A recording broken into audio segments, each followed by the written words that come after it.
السلام عليكم ورحمة الله وبركاته. مبروك للنادي الأهلي ومبروك لجماهير النادي الأهلي المحترمة. وهارد لك لبيراميدز. النهارده عمل ماتش كويس جدا جدا. بس أنا مش عارف، أنا أي فرقة بتلعب قصاد الأهلي بحيث اللي هي بقى عندها رعب. يعني حتى بيراميدز كانت بتلعب وعندها رعب، مش عارف ليه.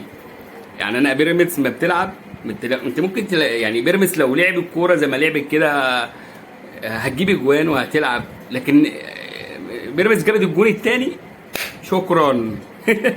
والله العظيم شكرا. انا قلت بيراميدز خلاص جابت الجون الثاني، خلاص اتغلبت رسمي. لان الاهلي ما بيخش فيه جون زي ما قلت لكم قبل كده. بيتحول لحاجه ثانيه خالص.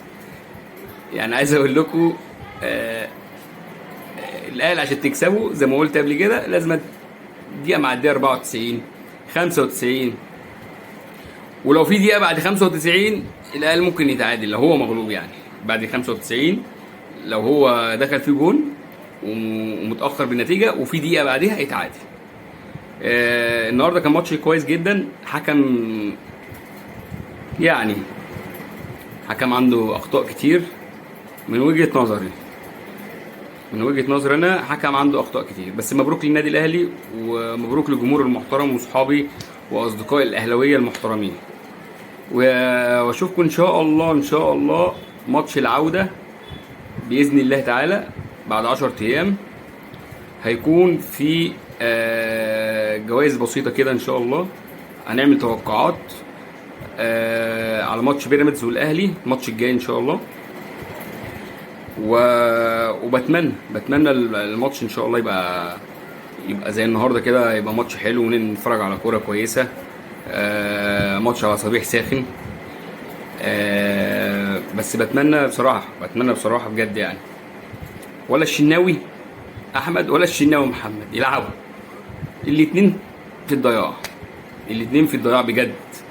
يعني لو حطيت الاتنين في مواجهه مع بعضهم كده بره التشكيل خالص. ماله مصطفى شوبير جون عالمي.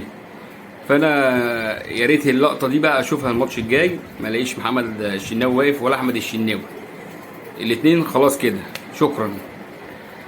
وان شاء الله بقى زي ما قلت لكم ان شاء الله 10 ايام باذن الله يكون ماتش العوده. نقدر نعمل جوائز خفيفه كده بسيطه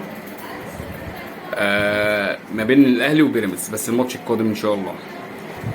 وفي اخر كلامي مبروك للنادي الاهلي والجمهور العظيم، وهارد لك لبيراميدز.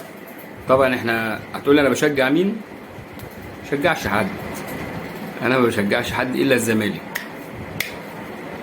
شكرا. السلام عليكم ورحمه الله وبركاته.